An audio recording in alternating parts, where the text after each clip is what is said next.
Akan dibantu oleh ibu kita yang terkasih, tidak asing lagi, Ibu Pendeta Inawati Teddy THM. Oke.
Okay, she's the translator. I'm sorry, I was waiting for her to get started. Well, good morning, everyone. It is wonderful to be here with you. Selamat pagi, adalah sangat luar biasa berada di sini. This is my first time in Indonesia, and I had no idea what to expect prior to coming here. Dan ini adalah pertama kali saya di Indonesia. Saya tidak tahu apa yang seharusnya saya harapkan sebelum datang ke sini. But I've been so pleasantly surprised to be so warmly received here. Tetapi saya sangat senang bahwa saya diterima dengan begitu hangat. I want to thank the group who brought me over and for all the sponsors who made this possible. Dan saya mau berterima kasih kepada kelompok yang mengundang saya dan kepada semua sponsor yang memungkinkannya. Again, I've been treated so well since being here, and it almost seems unfair. Ya, saya diperlakukan dengan begitu baik sehingga kelihatannya sebenarnya tidak fair. Very honestly, it feels a little awkward at times because in some sense, I'm being treated as a very special person. Dan kadang-kadang saya merasa agak canggung karena saya diperlakukan sebagai orang yang begitu spesial. But I want to assure you, I am not a special person. Dan saya mau meyakinkan saudara saya bukan orang yang spesial. I am no more special than any one of you. Ya, saya tidak lebih spesial dari siapapun dari saudara di sini. Maybe someone will think, Mike, you are special because you earned a PhD. Mungkin ada yang berkata, Mike, kamu spesial karena kamu telah mendapatkan PhD. But that only means that once I finished my college work, I couldn't find a good job, and so I stayed in school. Tapi sebenarnya itu hanya berarti setelah saya lulus universitas, saya tidak dapat mendapatkan pekerjaan, karena itu saya tetap tinggal sekolah. In the United States, we have a saying for Americans. Di Amerika, kami mempunyai suatu pepatah. Those who can be successful are successful. Mereka yang dapat menjadi sukses akan menjadi sukses. Those who can't be successful teach. Dan mereka yang tidak dapat sukses mengajar. And those who can't teach work for the government. Dan siapa yang tidak dapat mengajar bekerja bagi pemerintah. Well, my background is I grew up in the United States in the city of Baltimore, Maryland. Saya dibesarkan di Amerika di kota Baltimore. It's a small town of maybe 2 million people. Itu adalah kota kecil, mungkin sekitar 2 juta orang. I say small because I'm in Jakarta. Ya, saya mengatakan kecil karena saya ada di Jakarta. I've never been in a city this large. This is really neat, but wow, your traffic is amazing. Ya, saya belum pernah di kota seperti Jakarta. Sangat baik, tetapi wow, trafiknya luar biasa. You know, in New York City, we have our taxi cab drivers, and they drive crazy, just like the average person in Jakarta. Di New York, ya, para supir taksi, mereka mengemudi dengan gila sama seperti orang kebanyakan di Jakarta. Well, as I was going through grade school and all the way up through college, I was an average student. Ketika saya sekolah dan sampai universitas, saya adalah murid yang biasa-biasa saja. My dad told me I have an average IQ. Bapak saya mengatakan saya mempunyai IQ yang rata-rata. I would share with you what the number is, but I forgot it. Ya, saya sebenarnya mau berbagi IQ saya berapa tapi saya lupa. I have had some learning disabilities over the years that I've had to overcome. Ya, dan saya mempunyai ketidakmampuan untuk belajar di dalam beberapa tahun ini yang harus saya atasi. So I was one of the last persons that someone would have thought would eventually become a scholar. Karena itu saya adalah orang terakhir orang pikir bisa menjadi seorang ahli. In college, I was actually a music major. I played saxophone. Ya, di universitas saya sebenarnya major di musik, saya bermain saxophone. I was planning on becoming a professional musician, Ya, saya sebenarnya mau menjadi seorang pemain musik profesional. but God had different plans. Tetapi Allah mempunyai rencana yang berbeda. I started to question whether Christianity was true while I was in graduate school studying Greek. Saya kemudian mulai mempertanyakan apakah kekristenan itu benar ketika saya mengambil kuliah master dan mempelajari bahasa Yunani. Why should I continue to study the Bible in its original language or the New Testament in its original language if it wasn't true after all? Kalau ternyata sebagai kekristenan tidak benar, ngapain saya harus terus belajar, apalagi belajar Alkitab di dalam bahasa aslinya? I was brought up in a Christian family, Saya dibesarkan di dalam keluarga Kristen, so I was Christian. jadi saya menjadi Kristen. Perhaps if I had been brought up in Afghanistan, I would have been a Muslim. Mungkin kalau saya dibesarkan di Afghanistan, saya akan menjadi seorang Islam. If I'd been brought up in India, perhaps I would have been a Hindu. Kalau saya dibesarkan di India, mungkin saya menjadi seorang Hindu. If I'd been brought up in China, perhaps I'd be an atheist. Dan mungkin kalau saya dibesarkan di Cina, saya akan menjadi seorang ateis. So my worldview, what I believed about reality, was something that was very important to me. Karena itu perspektif saya, bagaimana saya melihat realita menjadi sesuatu yang sangat penting bagi saya. Because if Christianity was not true, I wanted to find out what was true because I didn't want to just believe what I believed because that's the way I was taught. Jadi kalau kekristenan itu tidak benar, saya mau menemukan apa yang benar karena saya tidak mau percaya seperti yang saya dibesarkan saja. According to many religions, we only have one chance to get this right. Ya, menurut banyak agama kita hanya mempunyai satu kesempatan untuk mendapatkannya yang benar. Now, of course, if Hinduism or Buddhism is true, I have many chances to get it right. Tentu saja kalau Hindu atau Buddhis yang benar, saya mempunyai banyak kesempatan untuk bisa mendapatkan yang benar. But I figured there is a chance that I only have one chance, one lifetime to make the right decision when it comes to God. Tetapi saya berpikir kemungkinan sekali saya hanya mempunyai satu kesempatan untuk mengenal Allah yang benar. So I took my decision very seriously, and I did not want to disappoint my parents. I did not want to disappoint my wife, who married me as a Christian. Karena itu saya sebenarnya melihat keputusan ini sangat penting. Saya tidak mau mengecewakan orang tua saya tidak mau mengecewakan istri saya yang menikah ketika saya seorang Kristen. But I was willing to disappoint my wife, my parents, my colleagues, anyone, if it meant following truth. Tetapi saya bersedia untuk mengecewakan orang tua saya, istri saya, rekan-rekan saya, siapapun juga kalau itu berarti saya mengikuti kebenaran. So I engaged in a journey to discover whether Jesus actually rose from the dead. Karena itu saya kemudian melakukan suatu perjalanan untuk menemukan apakah Yesus benar-benar mati. The reason the topic is so important is because when Jesus was on earth, he made very radical claims pertaining to himself. Ini merupakan sesuatu yang penting karena ketika Yesus di bumi, dia membuat klaim-klaim yang sangat radikal mengenai dirinya sendiri.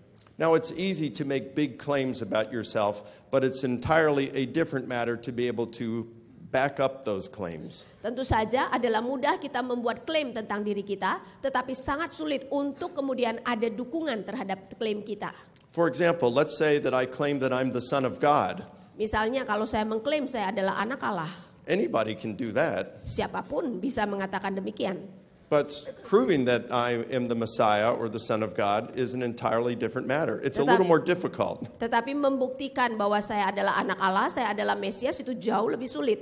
So when Jesus made certain claims about himself, his critics would ask him for a sign, some proof that what he was saying was true. Karena itu ketika Yesus memberikan klaim atas dirinya, para kritiknya kemudian meminta dia memberikan tanda untuk melihat apa yang diklaim itu benar. Jesus replied that he'd give one proof, his resurrection from the dead. Dan Yesus mengatakan dia akan memberikan satu bukti, yaitu kebangkitannya dari kematian.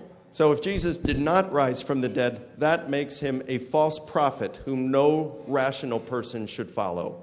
Karena itu kalau Yesus tidak bangkit dari kematian, maka dia adalah seorang nabi palsu di mana kita orang-orang yang berakal budi tidak seharusnya mengikuti. On the other hand, if Jesus rose from the dead, then it seems that he did so in confirmation of his radical claims, and that gives us something to think very seriously about. Tetapi di pihak lain, jika Yesus benar-benar bangkit dari kematian, maka ini membuktikan klaimnya yang radikal dan kita perlu memikirkannya dengan serius. But such a test is meaningless to us in the 21st century unless we can actually prove in some sense that Jesus rose from the dead. Tetapi tes seperti ini menjadi tidak berarti bagi kita yang ada di abad ke-21 kecuali kita bisa membuktikan secara signifikan bahwa Yesus benar-benar bangkit dari kematian. So I enrolled in a PhD program and decided I would investigate it as a historian. Karena itu saya kemudian mengambil program PhD saya dan memutuskan saya akan menyelidiki secara sejarah. I read hundreds of journal articles and books on the subject written by scholars who were atheists, agnostic, Jews, liberal Christians, conservative Christians, all across the theological spectrum. Saya membaca artikel dan buku-buku yang ditulis oleh ateis, oleh orang-orang liberal maupun konservatif, oleh siapa saja. I decided I was going to follow the evidence wherever it pointed. Dan saya memutuskan saya akan mengikuti bukti tersebut kemanapun bukti itu menunjukkan. What guided me was the thought that I have nothing to fear with truth. Dan yang menuntun saya adalah pemikiran bahwa saya tidak perlu takut akan kebenaran. Following truth could mean I could lose my job, I could lose my marriage, I could lose my life. Mengikuti kebenaran mungkin bisa berarti saya akan kehilangan pekerjaan, kehilangan pernikahan saya, dan juga hidup saya. But I didn't want to follow a false religion, and I wanted to find God as He truly is. Tetapi saya tidak mau mengikuti agama palsu dan saya mau menemukan Allah seperti apa adanya Dia. As I was involved in the investigation, there were many times when I was agonizing over the process. Dan ketika saya kemudian masuk di dalam perjalanan tersebut, sering sekali saya benar-benar harus bergumul dengan luar biasa.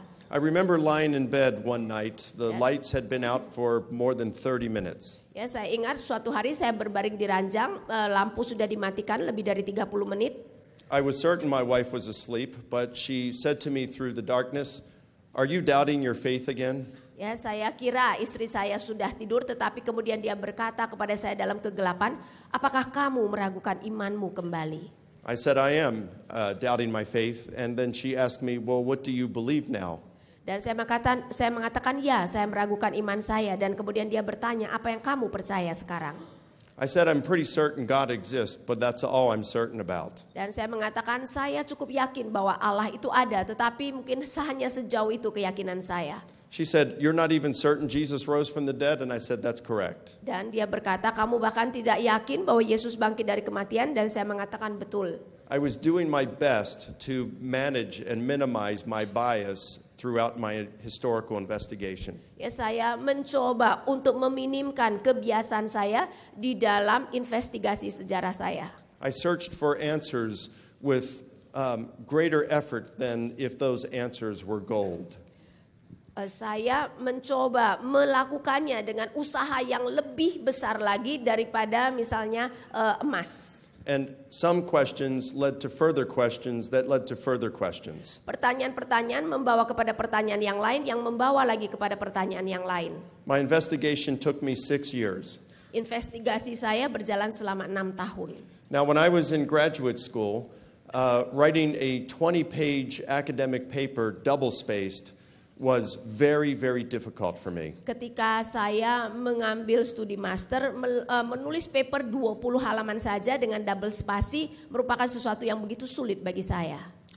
It was my passion for getting to answers that allowed me to continue with my research. Tetapi adalah semangat saya untuk mencari kebenaran itulah yang kemudian mendorong saya untuk meneruskan investigasi saya. The end result was a book of more than 700 pages, single-spaced, and more than 2,000 footnotes. Dan hasilnya adalah buku yang sekitar 700 halaman, single spasi, dan lebih dari 2.000 catatan kaki. Now, of course, as someone said earlier, I can't go over everything that I learned with you in these next 2 days. Ya, seperti yang tadi dikatakan, tentu saja saya tidak dapat menyampaikan segala sesuatu yang telah saya pelajari di dalam 2 hari ini. I'm only going to share with you an outline and some of the more important points. Saya hanya bisa membagikan outline dan beberapa poin yang lebih penting. I want to tell you up front that the first 2 sessions that we have today will be the most difficult for you to follow. Ya, saya mau mengatakan bahwa sesi pertama 2 ini adalah merupakan sesi yang paling sulit yang akan diberikan.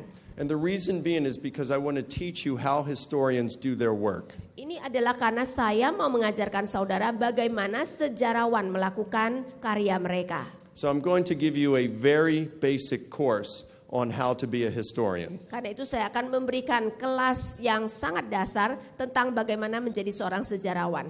So if you get a little bored in these first 2 sessions, just remember it gets a lot better afterward. Ya, jadi kalau saudara kemudian merasa bosan di dalam sesi 1 dan 2, ingat bahwa nanti akan bertambah menarik. So we'll get started. Jadi kita akan mulai. I'm going to take you down a journey called History Highway. Ya, saya mau membawa saudara kepada suatu perjalanan yang disebut jalan tol sejarah. And we're going to see how historians do their work. Dan kita akan melihat bagaimana sejarawan melakukan karya mereka. The first thing we're going to look at is we're going to define the word history. Pertama, kita akan mendefinisikan kata sejarah. Historians, believe it or not, don't even agree on how we would define the term history. Percaya atau tidak, para sejarawan bahkan tidak setuju satu dengan yang lain bagaimana kita mendefinisikan sejarah. But many of them would agree on this definition that I'm giving you. History is the study of the past. Tetapi kebanyakan dari mereka akan setuju dengan definisi yang saya berikan, yaitu sejarah adalah studi mengenai masa lampau. Not every historian accepts this definition, but this is a general definition that is accepted by many historians. Ya, tidak semua sejarawan menerima definisi ini, tapi ini diterima kebanyakan sejarawan. Wow, you can really talk fast. Thank you. In the United States, most of us aren't bilingual, so when you hear another person in the United States talking with an accent, we know that they know one more language than we do. Di Amerika tidak banyak orang bisa dual bahasa ya. Jadi kalau kami mendengar seorang berbicara dengan aksen, kami tahu dia setidaknya mempunyai 2 bahasa. I want to define the term prove when it comes to historical investigation. Dan saya kemudian mau kita melihat terminologi itu membuktikan. Historians cannot get into a time machine, return to the past, and verify their conclusions. Sejarawan tentu saja tidak bisa masuk kepada mesin waktu dan pergi ke masa lampau untuk kemudian melihat apakah sejarah itu benar. The same can be said about archaeologists and geologists. Hal yang sama dapat kita katakan mengenai arkeolog dan juga geologis. So we use historical method. Jadi kita memakai metode sejarah. Historical method is not perfect, but neither is the scientific method. Ya, metode sejarah tidak sempurna, tetapi metode sains pun tidak sempurna. But scientists and historians have found that scientific method and historical method are generally reliable. Tetapi para ilmuwan dan juga sejarawan sama-sama melihat bahwa metode sains maupun sejarah sama-sama dapat dipercaya. And we find that it's more reliable than other methods such as tarot cards and magic 8 balls. Dan kami melihat bahwa ini adalah metode yang tentu lebih bisa dipercaya daripada misalnya berdasarkan permainan kartu atau bola sihir begitu ya. So when historians talk about proving the past, it's not with 100% certainty. Karena itu ketika seorang sejarawan mengatakan dia membuktikan apa yang terjadi di masa lampau itu tidak dengan 100% keyakinan. We are referring to reasonable or adequate certainty. Kita mengatakan itu adalah keyakinan yang masuk akal, kepastian yang masuk akal atau cukup.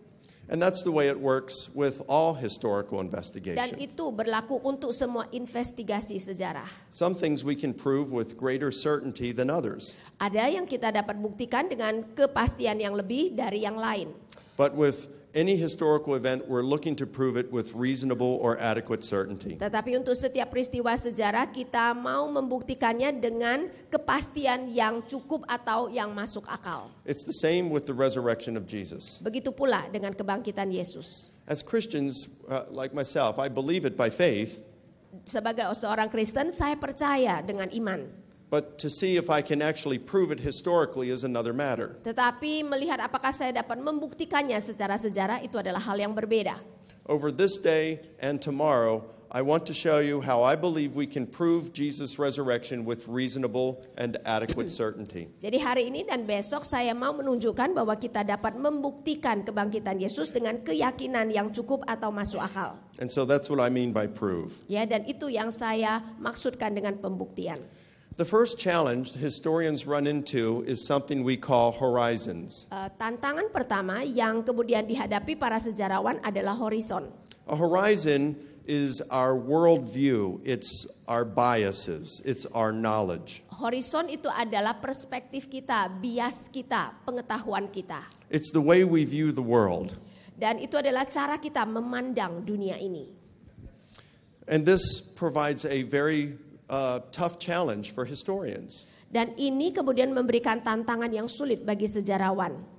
When I started on my historical investigation, I realized that since I was a Christian, I had my own biases and I wanted Jesus' resurrection to be proved. Ya, ketika saya memulai investigasi saya menyadari bahwa sebagai seorang Kristen, saya memiliki bias dan saya mau supaya kebangkitan itu benar-benar terjadi. This means that I could look at evidence and think it's stronger than it actually was. Itu berarti bahwa saya bisa melihat satu bukti dan kemudian memberikan mungkin skala yang lebih besar daripada yang seharusnya. It could also mean that I would dismiss objections to the resurrection too quickly. Dan itu juga berarti bahwa saya akan mengenyahkan tantangan terhadap kebangkitan mungkin terlalu cepat sudah saya singkirkan. But the same applies to people who are not Christians. Tetapi hal yang sama sebenarnya juga diaplikasikan kepada orang-orang non-Kristen. Atheists, Muslims, Jews, Hindus, Buddhists have biases too. Ya, ateis, Islam, Buddhis, Hindu mereka juga mempunyai bias. So that means they may not be able to look objectively at the evidence that we do have. Ya, itu berarti juga mereka juga tidak dapat melihat secara objektif kepada bukti-bukti yang kita miliki. They may require a burden of proof that is unreasonable. Dan mereka mungkin menuntut bukti yang sebenarnya tidak masuk akal. They may think that objections to the resurrection are actually stronger than they really are.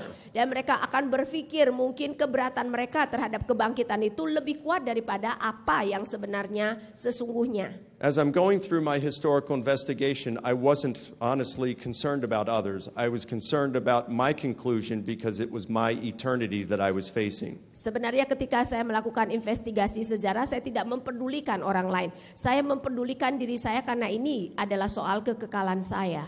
So I had to control my horizon, my biases. Ya, karena itu saya harus mengontrol horizon saya, bias saya. There are certain challenges to knowing the past. Dan ada tantangan-tantangan untuk mengetahui masa lampau. There are the fact that ancient historians selected the material that they would report. Kenyataan bahwa sejarawan kuno mereka menseleksi apa yang mereka laporkan. Another challenge is that ancient historians would interpret the information they had according to their horizon, Yang their lain biases. adalah sejarawan kuno mereka akan menafsirkan menurut horizon mereka, berarti bias mereka. Another problem is that modern historians only have a few pieces of the entire puzzle, and these have been distorted by the bias of the ancient historian. Masalah yang lain adalah sejarawan modern hanya memiliki beberapa keping daripada keseluruhan fakta, dan ini pun telah diselewengkan oleh bias daripada sejarawan kuno. For example, in a history of Hitler's Holocaust, a former Nazi may report it with a different slant than a Jew who was at Auschwitz. Ya, misalnya saja berbicara tentang Holocaust Nazi, seorang Jerman, seorang Nazi akan melaporkan dengan perspektif yang berbeda daripada seorang Yahudi